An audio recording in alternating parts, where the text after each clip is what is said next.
I was sitting in the doctor's waiting room when my phone rang. It was my only daughter, Angela. Her voice sounded strange, almost cold, as she said, "Mom, we're going on a trip to Europe tomorrow. I already sold your beach house and your car. We needed the money." Bye. And she hung up just like that. 45 years raising her, sacrificing for her, and she discarded me like garbage. But I took a deep breath and smiled, because there was something my dear daughter didn't know. My name is Antonia Brooks. I'm 71 years old. And until that moment, I thought I knew my daughter. I had become a widow 6 months ago. My husband, Robert, had passed away from a heart attack while we were eating breakfast, just as we had done every morning for 45 years. That morning, he had served me coffee with cream and toast. As always, he had kissed my forehead and said, "Good morning, my love." Those were his last words. Since then, Angela had been more present in my life, or so I believed. She came to visit 3 times a week. She helped me with the funeral arrangements and accompanied me to the grocery store. She even suggested I see a doctor for a general checkup. "Mom, you need to take better care of yourself now that you're alone," she'd say with that smile I thought was love, but now I understood was for convenience. The beach house had been our sanctuary for years. Robert and I bought it when Angela was 15, with a lot of hard work and sacrifice. Every summer we'd go there, building memories, celebrating birthdays and Christmases.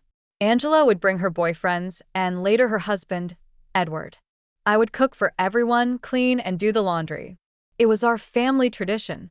I never thought she'd see it as just money.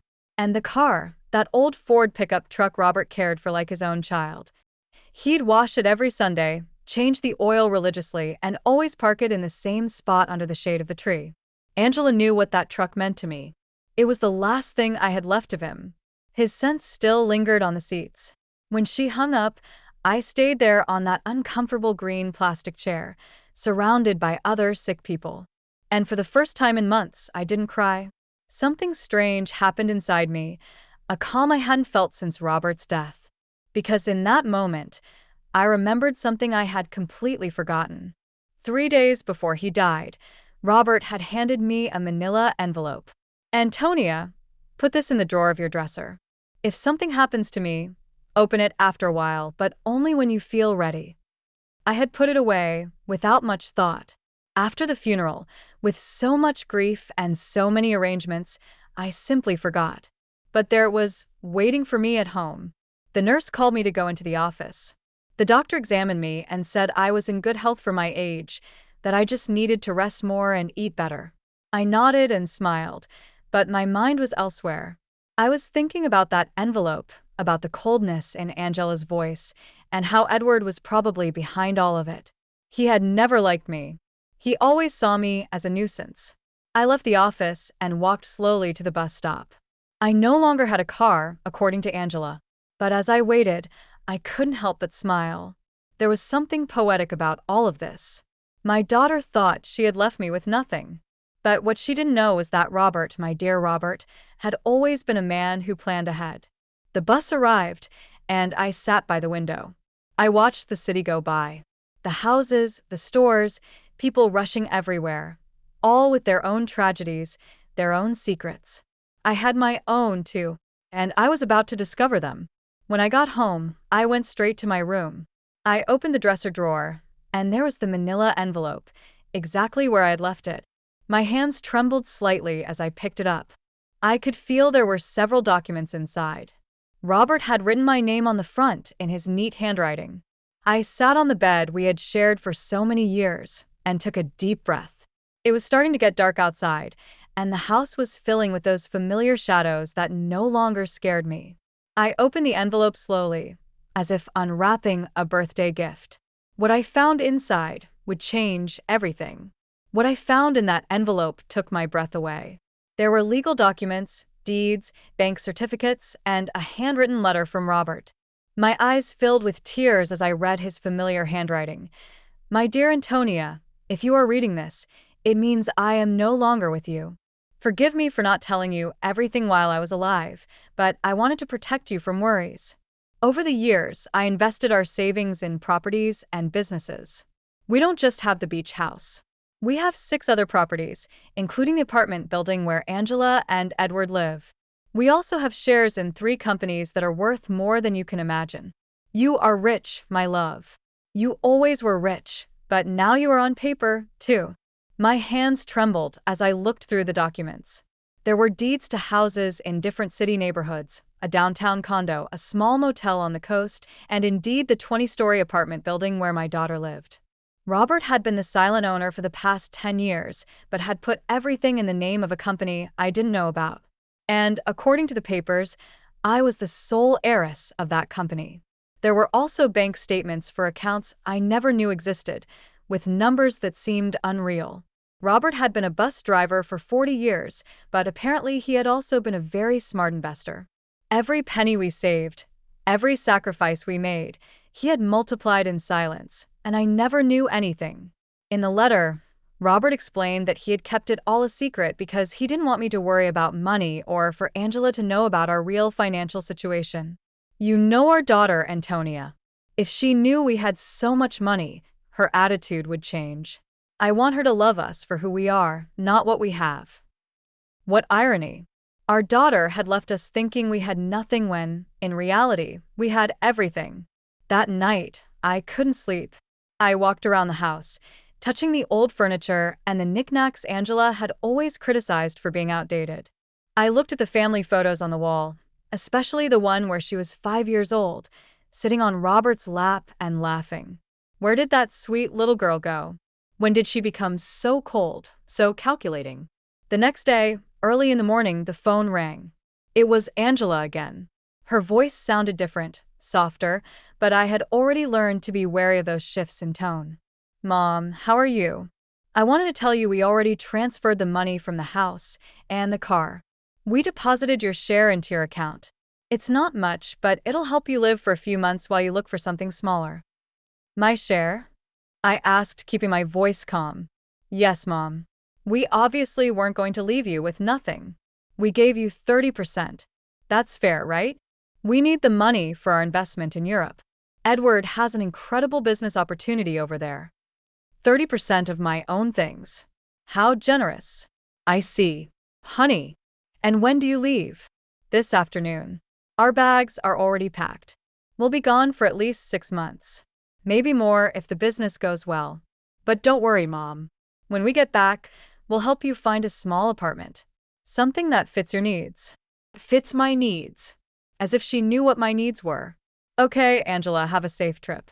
Oh, Mom. I knew you'd understand. You've always been so compassionate. We love you so much. And she hung up. I stood there with the phone in my hand. And for the first time in months, I laughed. I laughed like I hadn't since Robert died. The situation was so absurd. It was comical. My daughter had robbed me, kicked me out of my own house, talked to me with unbearable condescension, and all to fund a European adventure that would probably be a disaster. But what bothered me most wasn't the money. It was the ease with which she had discarded me. 45 years of my life dedicated to her, of sacrifice, of unconditional love, and she had erased me from her life with a 2-minute phone call. That was what truly hurt. I checked my bank account online.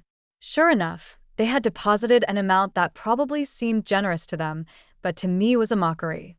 They had sold the beach house for much less than it was worth, likely because they needed the cash quickly, and they had sold Robert's truck for a pittance. That afternoon, from my window, I watched Angela and Edward load their suitcases into a cab. He was carrying 2 huge suitcases. She had a very expensive-looking carry-on bag. I watched them laugh, kiss, and make plans. They looked like 2 teenagers excited for an adventure. They never looked toward my window, never said goodbye. When the cab drove away, I sat in the kitchen with a cup of tea and Robert's documents spread out on the table. I had to make some decisions. I could call a lawyer, reclaim my properties, and get back everything they had taken. But something told me there was a better way to handle this, a more educational way. I called Mr. Peterson, the lawyer who had handled Robert's affairs. He had been at the funeral, had given me his condolences, and had told me to call if I ever needed anything. Well, now I needed him. Mrs. Brooks, it's good to hear from you. How are you? I'm doing well, Mr. Peterson. I need to see you urgently. I found some documents from Robert that I don't quite understand. Of course. You can come to my office tomorrow morning. I'll be there. That night, for the first time in months, I slept soundly. I dreamed of Robert. He was sitting in his favorite chair, reading the newspaper, just like every morning. And when he saw me, he smiled and said, "It's about time, my love. It's about time you stood up for yourself." I woke up with a strange feeling. It wasn't exactly happiness, but it wasn't the sadness I had felt for so many months either. It was something like determination. For the first time since Robert's death, I had a clear purpose. I was going to get back what was mine, but not in the way Angela expected. The next morning, I got dressed with more care than usual. I put on my wine-colored dress, the one Robert always said made me look elegant. I fixed my hair and put on a little makeup. And when I looked in the mirror, I saw a woman I hadn't seen in a long time. I saw a strong woman. Mr. Peterson's office was downtown. It was an old but elegant building with marble floors and large windows. He greeted me with a warm smile, but when I showed him the documents, his expression changed completely. "Mrs. Brooks, this is much more than I imagined." Robert was a very smart man. "Look, according to these papers, you are the owner of—" "I know, Mr. Peterson. I've already reviewed them. What I need to know is what I can do legally." Mr. Peterson explained that everything was in order, that the documents were legitimate, and that I was the rightful owner of all those properties. He also confirmed something I had already suspected. The sale of the beach house was illegal because Angela had no right to sell it. "We can get the house back immediately, Mrs. Brooks, and we can also proceed with legal action against your daughter for fraud." "No, Mr. Peterson. I don't want to proceed with legal action. I want to do this another way. I want everything to remain a secret for now. Can you help me?" He looked at me with curiosity, but he nodded. "Of course, you are my client. What do you need?" "I need you to discreetly get the beach house back. Do what is necessary to nullify that fraudulent sale, and I need you to help me gain real control of all my properties, especially the building where my daughter lives." "I understand. It will be a process that takes a few weeks, but it's completely feasible." "Perfect. And Mr. Peterson, I need no one to know I am behind all of this, at least for now." When I left his office, I felt as if I had woken up from a very long dream. I walked through the downtown streets, watching the people, the buildings, the life that was going on as normal. But for me, everything had changed. I had a plan. The following weeks were the strangest of my life. Officially, I was a poor widow who had been abandoned by her daughter. But in secret, I was a rich woman silently orchestrating the recovery of my assets. Mr. Peterson worked efficiently, and every few days he would call me with updates on the progress of the legal proceedings. I decided to stay in my house for the time being. It was mine after all, although Angela probably expected me to move into a single room. Every morning I would wake up, have breakfast at the same table where Robert and I had shared so many years, and then go for a walk in the neighborhood. The neighbors would greet me with that mix of pity and curiosity they reserved for recent widows. Aurora, my lifelong neighbor, came up to me one afternoon while I was watering the plants in the front. "Antonia, dear, is it true that Angela went to Europe and left you all alone?" "Yes, Aurora, she went with Edward. They have business plans over there." "And how are you going to live, sweetie? We all know Robert didn't leave much money." "If you only knew," I thought. "Don't worry, Aurora. I'll be fine. Do you need anything? I can bring you some food, help you with groceries." "You're very kind, but I'm fine, really." Aurora looked at me with that expression I knew well. It was the same look I had received after the funeral, compassion mixed with a little relief that it wasn't her tragedy. "Well, you know where to find me if you need anything." These conversations were constantly repeated. The butcher, the baker, the lady at the corner store. Everyone spoke to me with that soft tone they use with the unfortunate, and I would nod, smile, and thank them for their concern. But inside, a part of me enjoyed this performance. It was like living a double life. Mr. Peterson called me one Wednesday morning. "Mrs. Brooks, I have good news. I was able to nullify the sale of the beach house." The buyers didn't know the sale was fraudulent, so they got their money back without any problems. The house is yours again. Excellent, Mr. Peterson. And the building where Angela lives? That one is more complicated. Technically, you've always been the owner through the company, but we need to make some administrative changes so that you have direct control. That should take another 2 weeks. Perfect. Keep me informed. After hanging up, I sat in the kitchen with my coffee and thought about Angela. She had been in Europe for 3 weeks, and I hadn't heard anything from her. Not a call, not a message, not even a postcard. To her, I had ceased to exist the moment she got the money she needed. But I knew that was going to change soon. I decided to visit the beach house. I took the bus to the coast, the same route Robert and I had taken hundreds of times. The house was exactly as I remembered it, small, painted cream-colored, with a porch overlooking the ocean. The new owners had put some potted plants on the steps, but other than that, everything was the same. I sat on the curb across the street and looked at it for an hour. I remembered summer afternoons when Angela was little, running on the beach and building sandcastles. Robert grilling fish on the barbecue while I made salads in the kitchen. Angela bringing friends, then boyfriends, then Edward. All those happy moments that she had reduced to a simple commercial transaction. An older gentleman came out of the house and saw me sitting there. He approached me with curiosity. "Are you okay, ma'am?" "Yes, thank you. I'm just remembering. I knew the former owners." Yes, I knew them very well. What a shame about what happened. They told us the elderly lady was very sick and needed to sell fast. We thought it was a steal, but it turns out the sale wasn't legal. We had to give the house back. Did you know them personally? No. We did everything through intermediaries, but they told us the daughter was handling everything because the mother couldn't. What a sad situation. If you only knew how sad it really was, I thought. Well, I'm glad you didn't lose your money. Yes. Luckily, everything worked out well. Although, now we have to look for another house. We liked this one a lot. I left there with a heavy heart. It wasn't just the money that hurt. It was the ease with which Angela had lied about me. She had made up a story about my illness. She had used my supposed vulnerability to justify her actions. To her, I wasn't a person with feelings, but an obstacle that had to be removed. That night, I called Mr. Peterson again.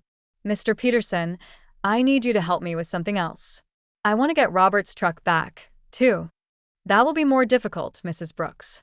The truck was in your name, but your daughter had a power of attorney that allowed her to sell it." "How is that possible?"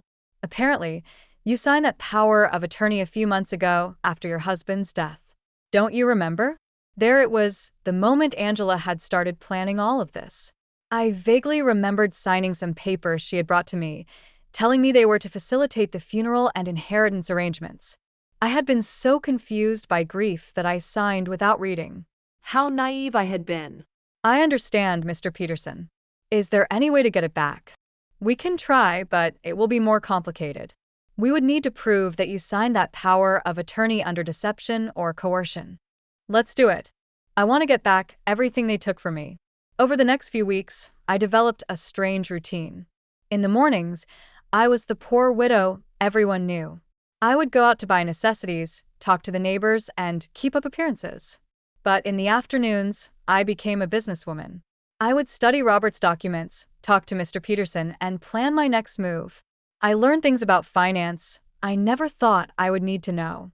I discovered that Robert had been much smarter than I thought. Every one of his investments had been carefully calculated. The building where Angela lived, for example, wasn't just profitable from rent. It was in an area that was rapidly appreciating. I also discovered that Edward, Angela's husband, had a lot of debt. He had taken out loans using the apartment they lived in as collateral, not knowing he wasn't the real owner. When the banks figured this out, he was going to be in serious trouble. Mr. Peterson called me one Friday with important news. "Mrs. Brooks, we've finished all the paperwork. You now have total control of all your properties." I also got Robert's truck back. The buyer turned out to be an acquaintance of mine, and when I explained the situation, he agreed to return it in exchange for a small compensation. "Excellent work, Mr. Peterson. Now I need you to help me with one more thing. I want you to send a letter to my daughter." "What kind of letter?" An eviction notice. There was silence on the other end of the line. Mrs. Brooks, are you sure you want to do this? Completely sure. She decided I wasn't important in her life. Now she's going to find out how important I really am. I understand. Do you want me to send it to Europe? No. I want you to give it to her when she gets back. I have a feeling it's going to be very soon. I wasn't wrong. That same afternoon, Aurora came running to my house with fresh neighborhood news. Antonia, did you know that Edward is in trouble with the bank? My brother-in-law, who works there, told me they're investigating some loans he took out using the apartment they live in as collateral, but it turns out the apartment isn't his. Really? Yes. And it seems Angela didn't know anything. They're saying she's going to have to come back from Europe to sort out this mess. What a complicated situation. Yes. And the worst part is, apparently Edward lied to her about the business in Europe. There was no business. He just wanted to escape the debts he had here. Perfect. Everything was working out exactly as I had expected. Angela had trusted Edward, had sacrificed her relationship with me for him, and now she was discovering that he wasn't the man she thought he was. That night, I sat on the porch with a cup of tea and looked at the stars. Robert used to say that the stars were the souls of people who had lived a full life, watching over their families from the sky. If that was true, then he was up there, watching his plan unfold perfectly. "Thank you, my love," I said to the sky. "Thank you for taking care of me, even after your death." The next day, Mr. Peterson called me early. "Mrs. Brooks, I have some news. Your daughter just arrived in the country. She's at the airport alone." Alone? Yes. Apparently, Edward stayed in Europe. There are rumors they had a very big fight. I see. Did you send the letter? I'm going to send it today. She should receive it tomorrow. I hung up the phone and stood there in the kitchen, feeling a mix of nervousness and anticipation. After so many weeks of silent planning, the moment for the first real move had finally arrived. Angela was about to discover that her mother was not the defenseless victim she believed. Angela arrived at her apartment on Tuesday night. I knew this because Aurora, who seemed to have informants throughout the neighborhood, came to tell me the next day, "Antonia, your daughter came back last night. I saw her go in with one suitcase, but she looked terrible, pale, with dark circles under her eyes, as if she had been crying the whole flight. Alone, completely alone. And something strange, Antonia, when the doorman asked her for the keys, she didn't have them. She had to ask the superintendent to let her in with the emergency copy. Interesting. Edward had the keys, which meant he had probably decided not to come back. Or maybe Angela had discovered something about him and had fled. In any case, my daughter was back, and very soon she would receive my little welcome gift. Mr. Peterson called me that same afternoon. "Mrs. Brooks, the letter was delivered an hour ago. The doorman confirmed that your daughter received it in person." Perfect. How long did we give her? 30 days to vacate the apartment, as per legal standards. But Mrs. Brooks, are you sure you want to do this? She is your daughter, after all. Mr. Peterson, my daughter kicked me out of my own house with a 2-minute phone call. She sold my things without asking. She treated me like garbage. Now she's going to learn that actions have consequences. I understand. I just wanted to make sure you had considered all the implications. I have considered them, Mr. Peterson. All of them. That night, I couldn't sleep. I stayed awake imagining Angela's face when she read the letter, the initial confusion, then the disbelief, then the panic. She would probably think it was a mistake, that someone was trying to scam her. But when she called to verify, she would discover that everything was completely legal. The next day, as if she had been waiting for my call, the phone rang at 8 o'clock in the morning. It was Angela, and her voice sounded desperate. Mom.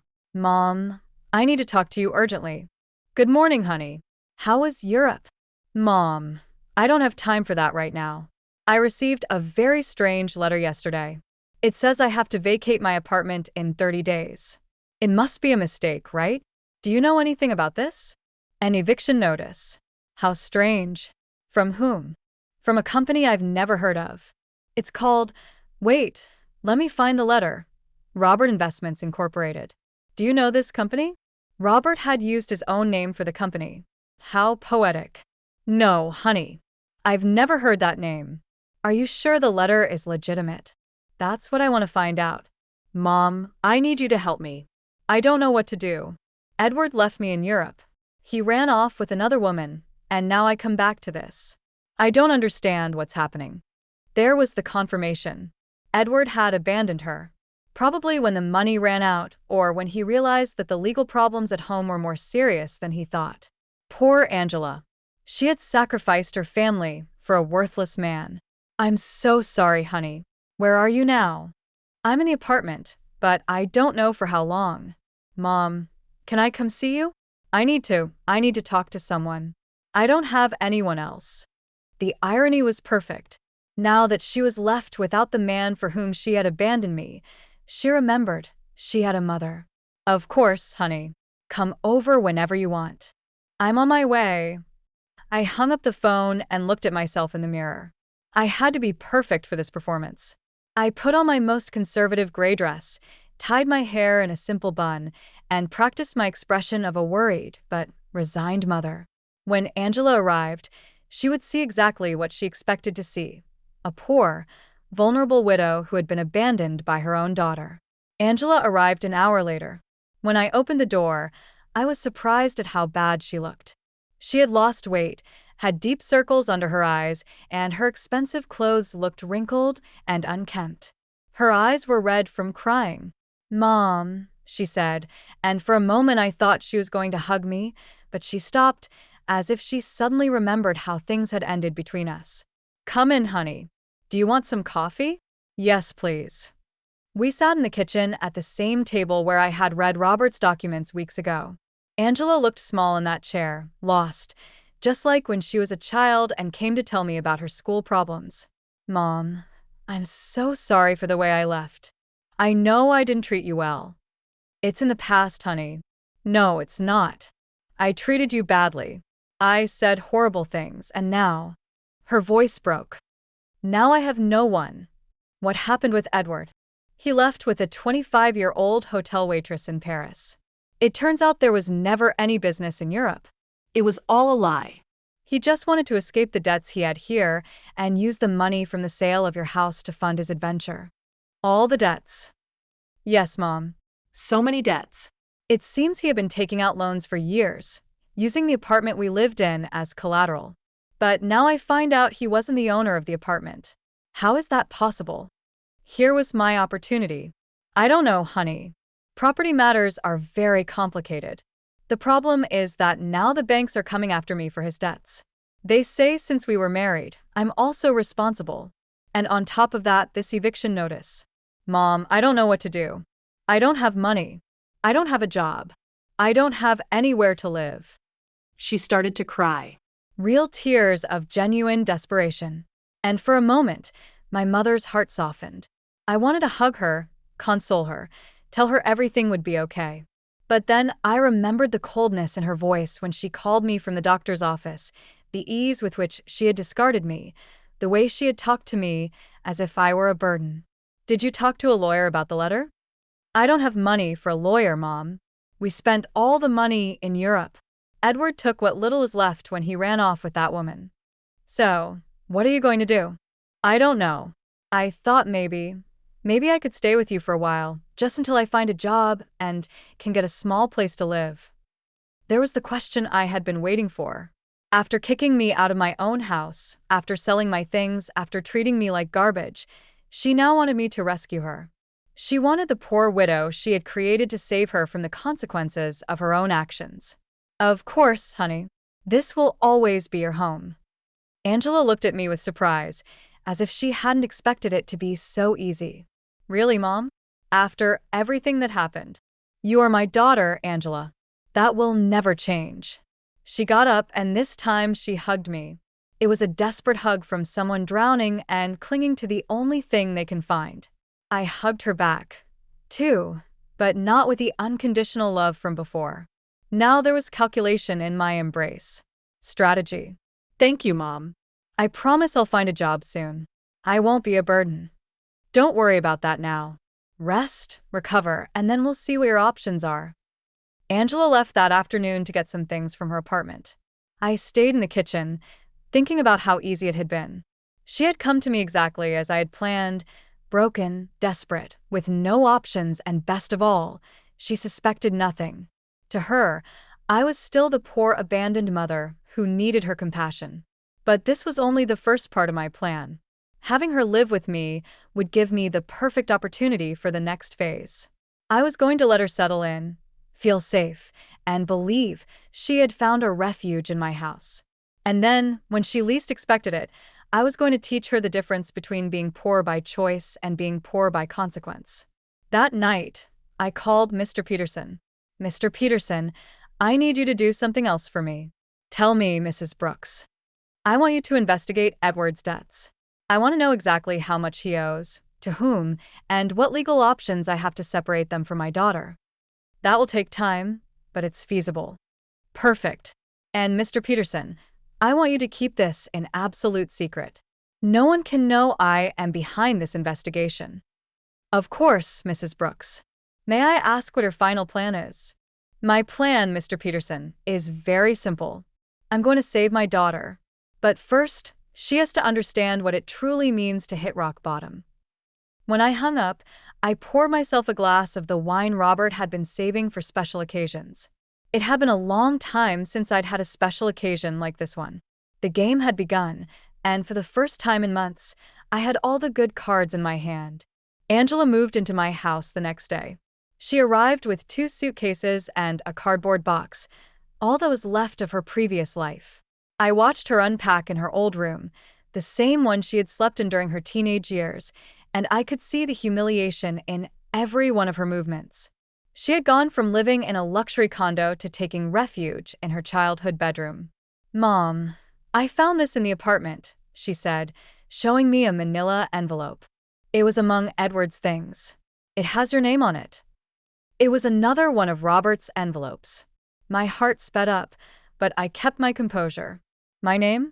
How strange. Yes, look. She showed me the envelope. Indeed, it had my name written on it in Robert's handwriting, but this envelope was different from the one I had found in my dresser.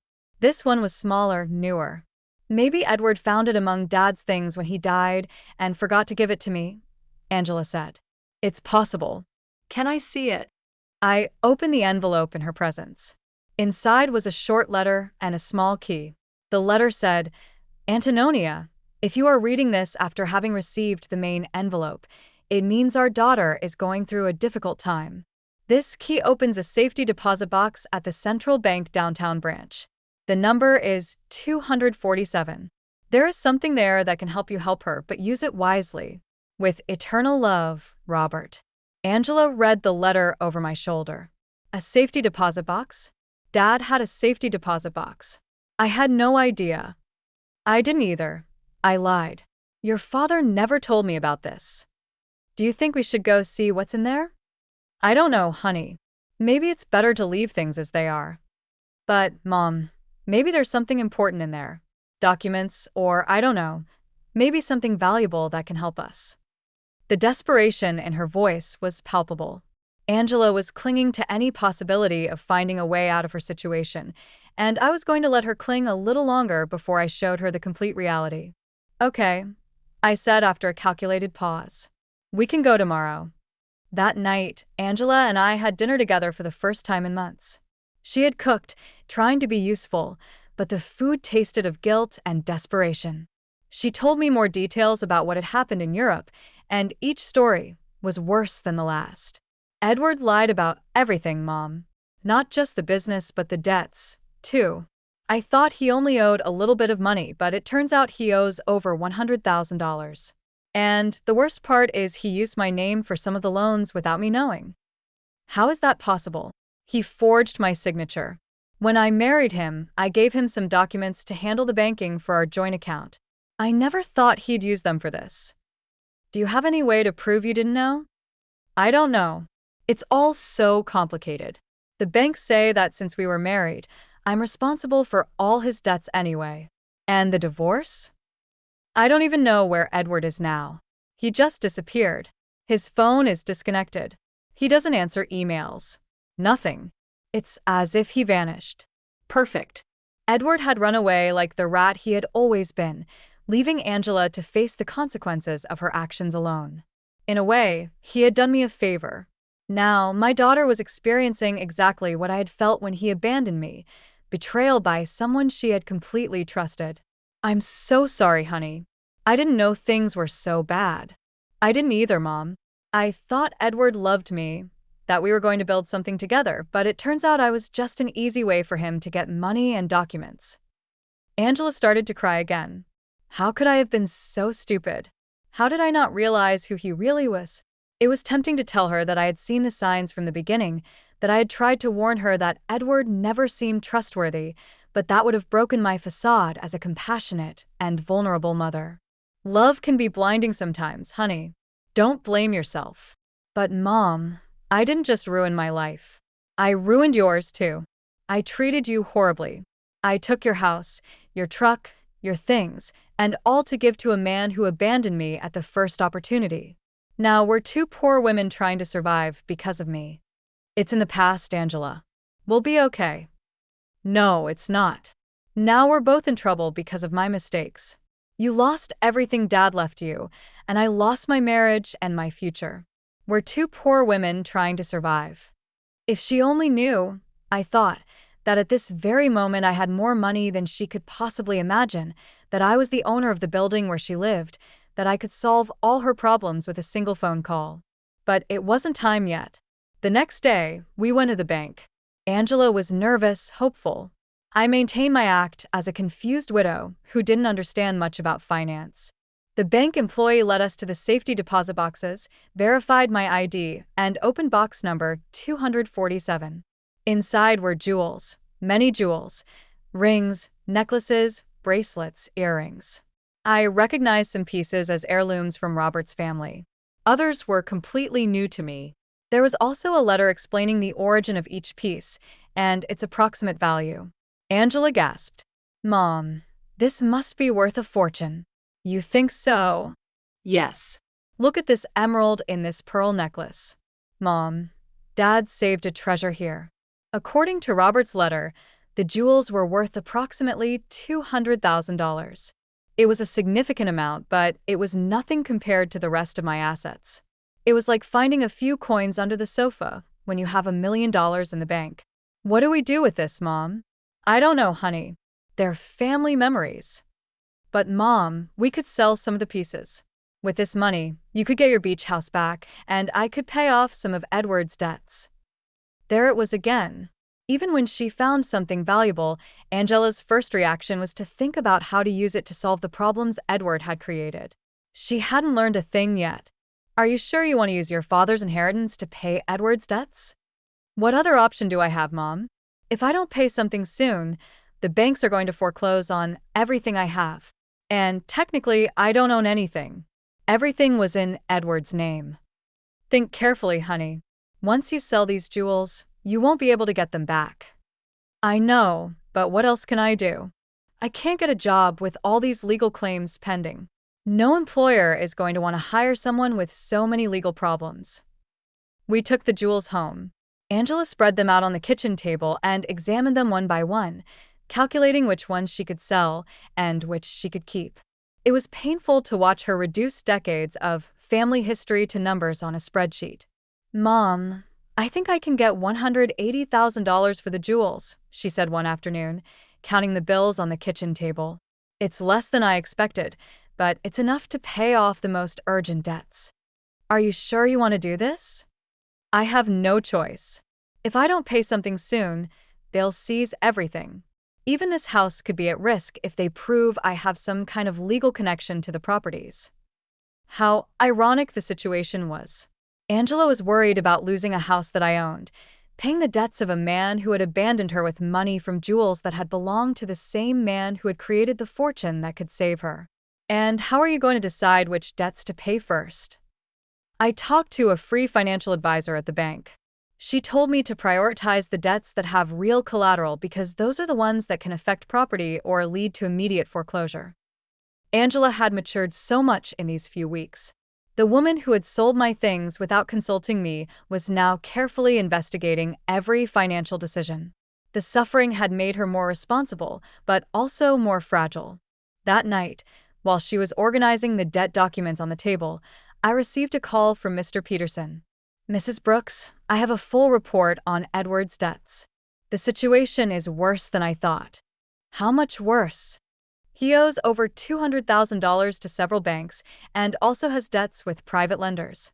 What's more concerning is that he used falsified documents with your daughter's signature for some of these loans. That means Angela is legally responsible. It's complicated. If we can prove she didn't know, we might be able to get her out of some of the debts. But it's going to be a long and expensive process." "How expensive for a good lawyer specializing in these types of cases?" "Probably $50,000, and there's no guarantee of success." "I understand. And what if she just pays the debts?" "If she has the money, that would be the fastest solution, but I doubt she has access to that amount." "Mr. Peterson, I want you to prepare all the necessary documents to get my daughter out of these debts, but don't tell her anything yet." "You're going to pay Mrs. Brooks?" "I'm going to do whatever is necessary to protect my daughter, but this has to be handled in a very specific way." When I hung up, I found Angela in the living room looking at the jewels with a sad expression. She looked lost, like a child who had broken her favorite toy and didn't know how to fix it. "What are you thinking about, honey?" About Dad. "About how disappointed he would be in me if he could see what I did with my life." "Your father loved you very much, Angela. He would understand." No, Mom. "He taught me to be responsible, to value family, not to be selfish. And I did the exact opposite. I abandoned my mother for a man who turned out to be a liar. I sold my family's memories for money. I ruined everything he built." For the first time since she had returned, I heard a genuine regret in her voice. It wasn't just lamenting the consequences of her actions, but a true acknowledgement that she had done something morally wrong. "People make mistakes, honey. The important thing is to learn from them." "But how do I learn from this, Mom? How do I fix the damage I've done?" There was the question I had been waiting for. Angela was finally ready to face the truth about her actions and their consequences. But it wasn't yet time to reveal my final card. First, I had to let her hit rock bottom completely. The next few days were crucial for my plan. Angela decided to sell most of the jewels, keeping only the engagement ring Robert had given me and a small necklace that had belonged to her grandmother. I watched her prepare to go to the jewelry stores, research prices, and negotiate with buyers. It was painful to watch her reduce decades of family history to commercial transactions, but it was necessary for her to understand the real weight of her decisions. "Mom, I got $180,000 for the jewels," she told me one afternoon, counting the bills on the kitchen table. "It's less than I expected, but it's enough to pay off the most urgent debts." "Are you sure you want to do this?" "I have no choice. If I don't pay something soon, they'll foreclose on everything.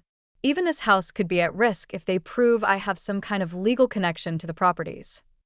How ironic the situation was. Angela was worried about losing a house that I owned, paying the debts of a man who had abandoned her with money from jewels that had belonged to the same man who had created the fortune that could save her. "And how are you going to decide which debts to pay first?" I talked to a free financial advisor at the bank. She told me to prioritize the debts that have real collateral because those are the ones that can affect property or lead to immediate foreclosure. Angela had matured so much in these few weeks. The woman who had sold my things without consulting me was now carefully investigating every financial decision. The suffering had made her more responsible, but also more fragile. That night, while she was organizing the debt documents on the table, I received a call from Mr. Peterson. "Mrs. Brooks, I have important news. We managed to locate Edward." "Where is he?" "In Paris, just as your daughter suspected. But here's the interesting part. He's trying to get French residency through a fake marriage with that young woman your daughter mentioned." "A fake marriage?" Yes. "Apparently, the girl needs papers, and he needs a way to stay in Europe without being deported. But the most important thing is that we found evidence that he deliberately falsified your daughter's documents with the intention of fleeing the country." "That means Angela can get out of the debts?" "With this evidence, yes. We can prove fraud and coercion. Your daughter won't have to pay anything for what Edward did behind her back." It was perfect. I had a way to save Angela from all her debts legally without her suspecting that I had the money to do it. Mr. Peterson, I want you to start the legal process immediately. Don't tell my daughter anything yet. I want the process to be completely finished before I tell her. I don't want to give her false hope. Understood. This will take about 3 weeks, maybe a month. Perfect. When I hung up, Angela looked at me with curiosity. Who was that, Mom? A lady who was asking about Mrs. Davis, our neighbor on the corner. She had the wrong number. Lying had become easy. Every day that passed, I felt more comfortable with this double life I was leading. On one hand, I was the poor, abandoned mother Angela believed me to be. On the other, I was a wealthy woman, silently orchestrating my daughter's salvation and education. Over the next 2 weeks, I watched Angela struggle with decisions she never had to make: how to stretch money for food, how to negotiate with creditors, how to look for a job when your credit history is ruined. It was a cruel but necessary education. Mom, I went to 3 job interviews today, she told me one evening, coming home with swollen feet and a tired face. 2 of them told me they can't hire me because of the pending legal problems. The third one offered me a part-time job cleaning offices at night. Are you going to take it? I have no choice. It pays very little, but it's better than nothing, and I can work at night so I can keep looking for something better during the day. Seeing my daughter, who had lived a comfortable life for over 40 years, preparing to clean offices at night, broke my heart. But it also filled me with pride. She was finally facing reality without expecting someone else to solve her problems. Are you sure you can handle so much physical work? I'll have to learn. I can't keep being a burden to you, Mom. It's bad enough that you're letting me live here for free. This is your home, Angela. No, Mom. This is your home, and I'm here because of your generosity, but I'm not going to take advantage of it forever. One night, while Angela was on her first cleaning shift, Aurora came to visit. She sat in the kitchen with me, drinking tea and looking at the family photos on the walls. Antonia, I have to ask you something. Did you know Angela was going to come back in these conditions? What do you mean? Well, when she left, she seemed so sure of herself, so arrogant. She talked about the great life she was going to have in Europe, about how successful Edward was. And now she's back, completely broken, working a cleaning job, living with you again. Life takes many turns, Aurora. Yes, but there's something else. I've been watching Angela these days, and she looks different. Not just sad, but humble, as if she learned something important. Aurora had always been very perceptive. What do you think she learned? I think she learned the value of the things she had taken for granted, like having a mother who loves her unconditionally. Maybe. Aurora, can I tell you something? When Angela left and treated you so badly, many of us thought you would never forgive her. But here you are taking care of her again, giving her a home when she has nowhere to go. She's my daughter, Aurora. Yes, but not every mother would do what you're doing, especially after being treated the way you were treated. If Aurora only knew the complete truth, that I had the power to solve all of Angela's problems, but was choosing to let her suffer a little longer, so she would learn the full lesson. Do you think I'm doing the right thing? I think you're doing what a good mother would do.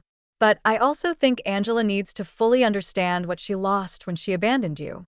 What do you mean? I think she needs to value you not just as the mother who rescues her when she's in trouble, but as the strong woman who built a stable life for 45 years. She needs to respect you, not just need you. Aurora had hit the nail on the head. That was exactly the point of my entire plan. I didn't want Angela to come back to me out of desperation. I wanted her to come back out of genuine respect and mature love. And how do you think that can happen? I think it's already happening. I've seen her these past few days, Antonia. The way she talks to you now is completely different. She's no longer the daughter who gives you orders or treats you like a burden. Now she's a grown woman who is genuinely grateful to have a mother like you. That night, when Angela returned from her job, I saw her arrive tired, but with a new dignity. She had earned those few dollars with her own effort, and that meant something to her. How was your first day?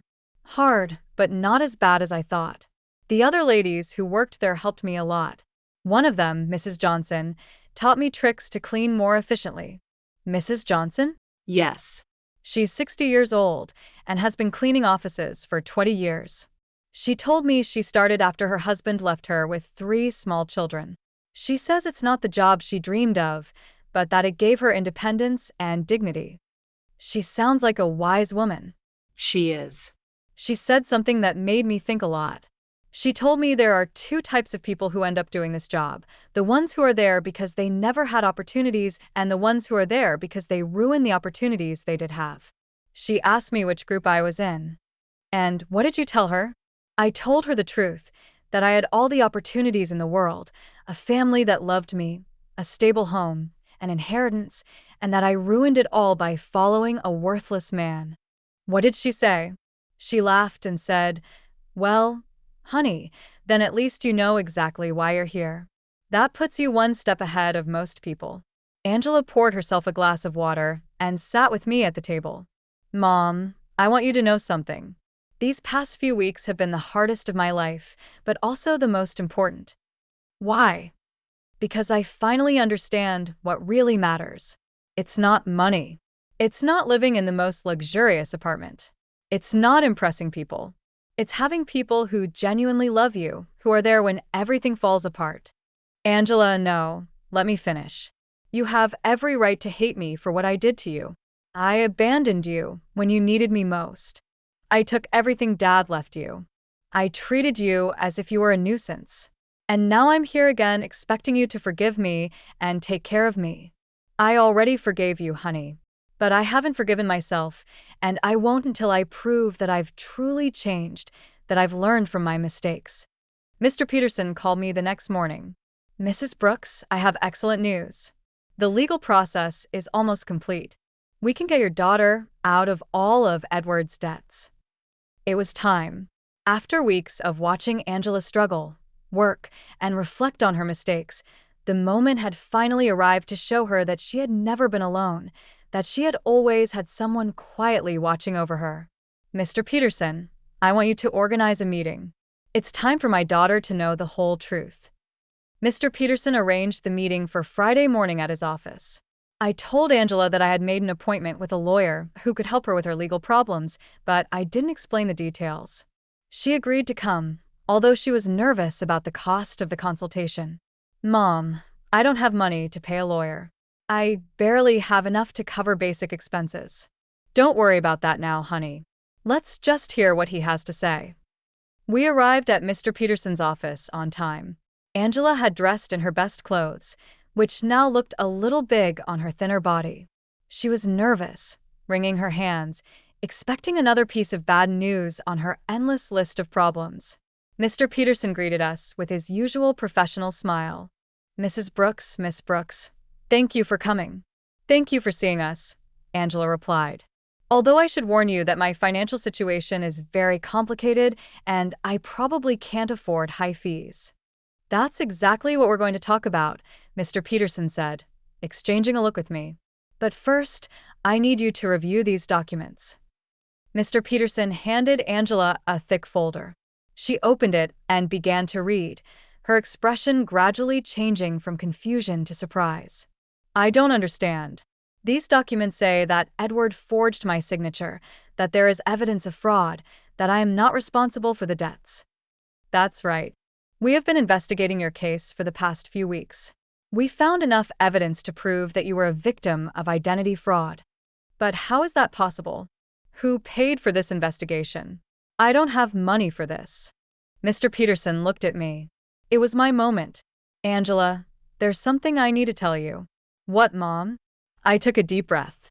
After weeks of acting, I was finally going to reveal the truth. "Your father left me more than you knew. Much more." "What do you mean, Mr. Peterson?" "Show her the other documents." Mr. Peterson took out a second folder and handed it to Angela. This time, the documents were the property deeds, the bank statements, the investment certificates, the entire fortune Robert had built in secret. Angela read in silence for several minutes. Her face went through a complete range of emotions: confusion, disbelief, shock, and finally comprehension. "Mom, this says you are the owner of the building where I lived." "Yes." "And that you have other properties, bank accounts, investments." Yes. This means that when I sold the beach house, it was my house and the sale was fraudulent. I already got it back. Angela stared at the papers, trying to process the information. How long have you known this? Since the day you called me from the doctor's office. You knew all this when I came back from Europe asking for help. Yes.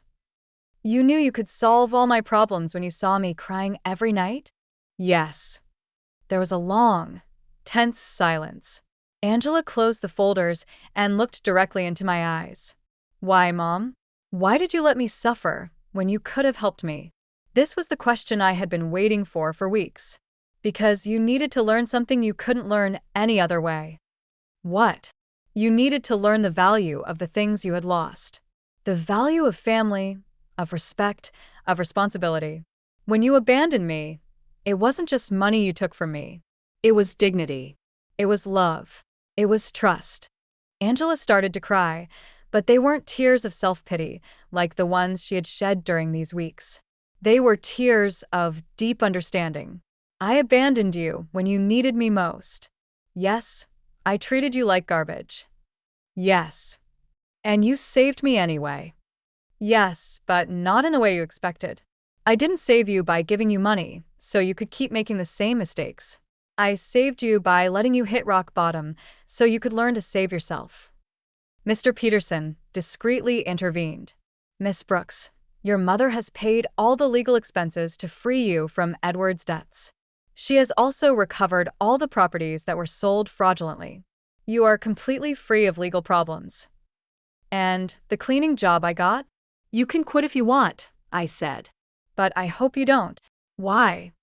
Because that job is teaching you something you never learned when everything was easy. It's teaching you the value of your own effort, the dignity of honest work, the importance of valuing every dollar you earn. Angela wiped her tears and looked at me with an expression I hadn't seen in years. It wasn't the look of a daughter who needs her mother, but the look of a grown woman who respects another woman. Do you forgive me, Mom? I forgave you a long time ago, honey. The question is, can you forgive yourself? I don't know if I can. I did unforgivable things. People make mistakes, Angela. The important thing is what we do after we recognize those mistakes. Mr. Peterson left us alone in his office for a few minutes. Angela and I sat in silence, processing everything that had happened. Mom, I want you to know something. Even if you didn't have all this money, even if you were really the poor widow I thought you were, I would have learned the same lesson. What lesson? That there is nothing more valuable than having someone who loves you unconditionally. During these past few weeks, the only thing that kept me sane was knowing I had a home with you. That no matter how much I had ruined my life, you were still my mother. That will never change, Angela. I know. But I also know that I can never take that love for granted again. I have to earn it every day with respect, with gratitude, with actions, not just words. We left Mr. Peterson's office with a completely new relationship. We were no longer mother and daughter united by blood and habit. We were two grown women who had chosen each other after going through the most difficult test imaginable. The following weeks were about rebuilding, but not the kind Angela expected. Even though she now knew I had enough resources to solve all her problems, she decided to keep her night cleaning job. Mom, I need to finish what I started, she told me one afternoon as she was getting ready for work. I can't just go back to a comfortable life as if nothing happened. Are you sure? You don't have to punish yourself forever. It's not a punishment. It's a way of remembering who I was and who I want to be now. I watched her put on her work uniform, something unthinkable a few months ago when she lived in a luxury condo with Edward. But there was something different in her posture, in the way she moved. She was no longer the broken woman who had arrived crying at my door. She was someone who had found dignity in honest work. Aurora came to visit me that afternoon, as she had done every few days since Angela had returned. Antonia, there are some very strange rumors going around the neighborhood. What kind of rumors? People are saying that you're not as poor as we all thought. Someone saw Angela leaving a very elegant lawyer's office downtown, and then they saw her paying off all her debts at the bank. People talk a lot, Aurora. Yes, But they're also saying you got your beach house back and that somehow you managed to solve all of Angela's legal problems. That costs a lot of money, Antonia. Aurora knew me too well to fool her for long.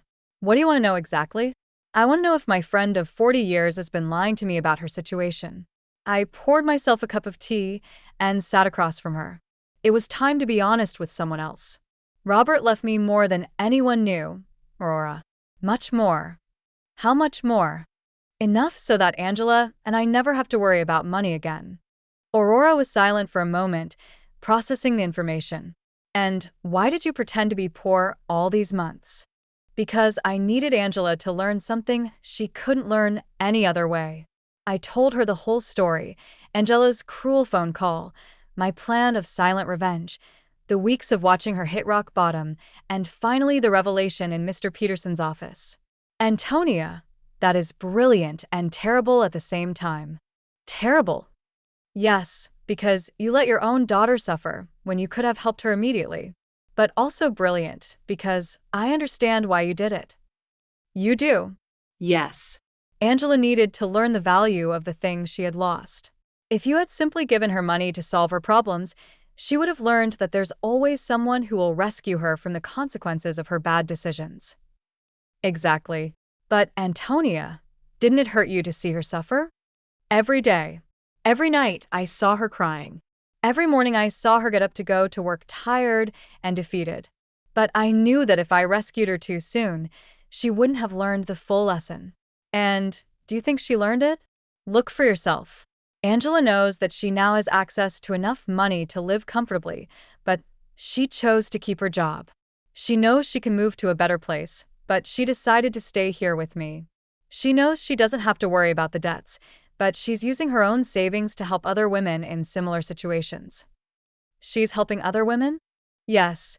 She became friends with the lady she works with and is using some of the money she earned cleaning offices to help a coworker who is having trouble paying for her son's daycare. Aurora smiled. That's not the Angela who went to Europe. No, she's not. This Angela understands that money is a tool, not a goal. She understands that dignity comes from work and respect, not from material possessions. That night, when Angela returned from work, she found me reading in the living room. Mom, I have to tell you something. Today, Mrs. Johnson asked me if I was the daughter of the rich lady from the north side of town. What did you tell her? I said yes, that you have enough money for me not to have to work. And do you know what she asked me next? What? She asked me why I was still working. So I explained that it was because I need to prove to myself that I can stand on my own 2 feet. And what did she say? She laughed and said, "Honey, that's the difference between being rich and acting rich. Your mom taught you how to be truly rich." Mrs. Johnson is very wise. She is. And she made me understand something important. It's not about the money you have, but about how you use it and how you relate to it. Angela sat down with me on the sofa. Mom, I want you to know that I've made a decision. I'm going to keep living here with you, but not as a daughter who has come back home to her parents. I want to stay here as a grown woman who chooses to share her life with her mother. What's the difference? The difference is that I'm going to pay my share of the expenses. I'm going to contribute to the upkeep of the house, and I'm going to treat this relationship as a partnership between 2 independent women who love and respect each other. Angela, you don't need to. Yes, I do. Mom, I need our relationship to be different from what it was before. Before, I was a daughter who took her mother's love and care for granted. Now I want to be a grown woman who values and takes care of the most important relationship in her life. And your job. I'm going to keep working, but not necessarily cleaning offices forever. I want to go back to school. I want to prepare myself to do something more meaningful with my life. But I want to do it step by step, earning every opportunity. Do you have any idea what you want to study? Yes, I want to study social work. These past few weeks have taught me how many people are going through difficult situations without having anyone to support them. I want to use the resources we have to help other women who are going through what I went through. It was perfect. Angela had not only learned to value what she had, but she had found a way to use her experience for something constructive. And what about Edward? Mr. Peterson told me he was arrested in France for the fraudulent marriage. He's going to be deported soon, but honestly, Mom, I don't care anymore. That part of my life is over. You don't feel any resentment? No. Edward did me a favor without even knowing it. If he hadn't abandoned and betrayed me, I never would have hit rock bottom. And if I had never hit rock bottom, I never would have learned to truly value what I have. That night, for the first time in months, I went to bed completely at peace. My plan had worked perfectly. Angela had not only learned the lessons she needed to learn, but she had emerged from the experience as a stronger, wiser, and more compassionate person. Robert would have been so proud. 6 months later, our life had found a new balance that neither of us could have imagined before. Angela finished her social work studies with excellent grades, and I decided to use some of my resources to establish a foundation to help women in situations of domestic violence and financial abandonment. Mom, the letter from university arrived, Angela said one morning, coming into the kitchen with an envelope in her hands. I was accepted into the master's program. I start next semester. But Mom, I want you to know I'm going to pay for it with my own savings. I've been saving money from my job at the city. The salary isn't high, but she had learned to live with the essentials and to value every dollar she earned. Are you sure? We can easily afford the master's program. I know, but I need to do it on my own. It's part of who I am now. Aurora came to visit that afternoon, as she had done every Friday for the past few months. She had become a confidant to both of us, watching our transformation with fascination. Antonia, I have to confess something, she said, pouring herself a second cup of tea. At first, I thought you were very cruel to Angela. And what do you think now? Now I think you were the wisest mother I've ever known. Look at your daughter. Really, look at her. It was true. The Angela who was in the living room studying for her exams was completely different from the one who had left for Europe months ago. This Angela had a serenity that came from within, a confidence that was based on her own achievements, not on material possessions.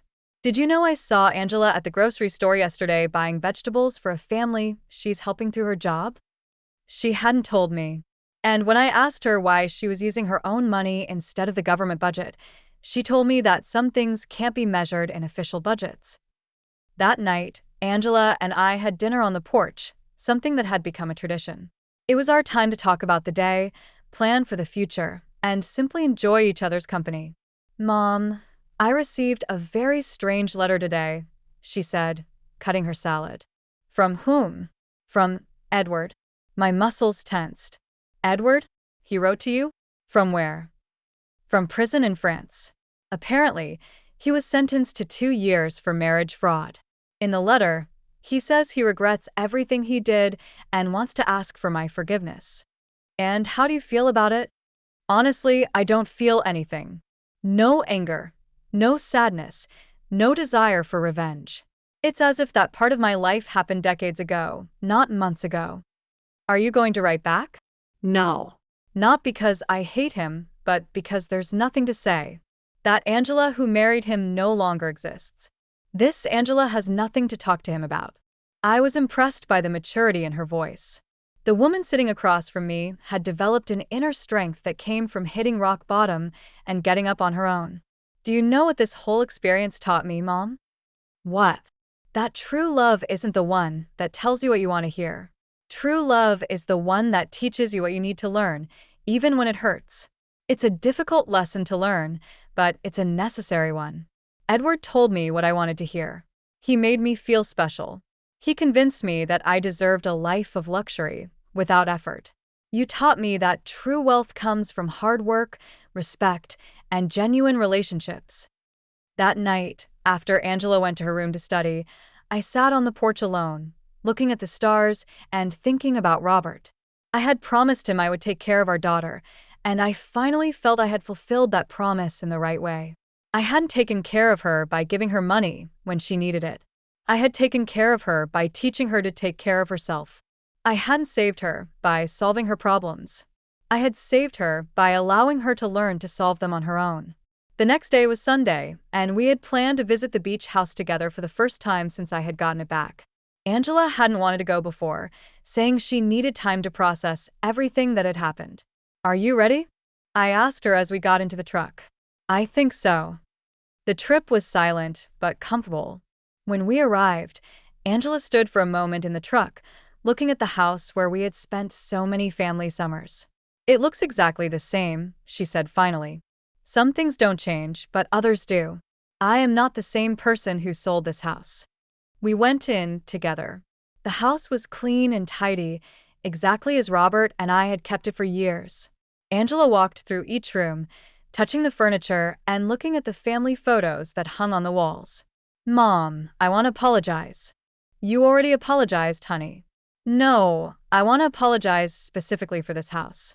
Not just for selling it, but for reducing all our family memories to a commercial transaction. It's forgiven. This house represents 40 years of family summers, of birthdays, of Christmases. Dad built that porch with his own hands. You planted that garden. I learned to swim at that beach. And I turned it all into money to fund the adventure of a worthless man. She sat on the sofa where Robert used to read on Sunday mornings. Do you know what hurts me the most? What? That when I sold it, I didn't feel anything. It was just another property. Now, being here again, I can feel Dad in every corner. I can hear his laughter, smell his morning coffee, see his reading glasses on the table. He is here, Angela. He has always been here. I know. And I also know that he is proud of how you handled all of this. We spent the whole day at the house cooking together, cleaning and fixing small details.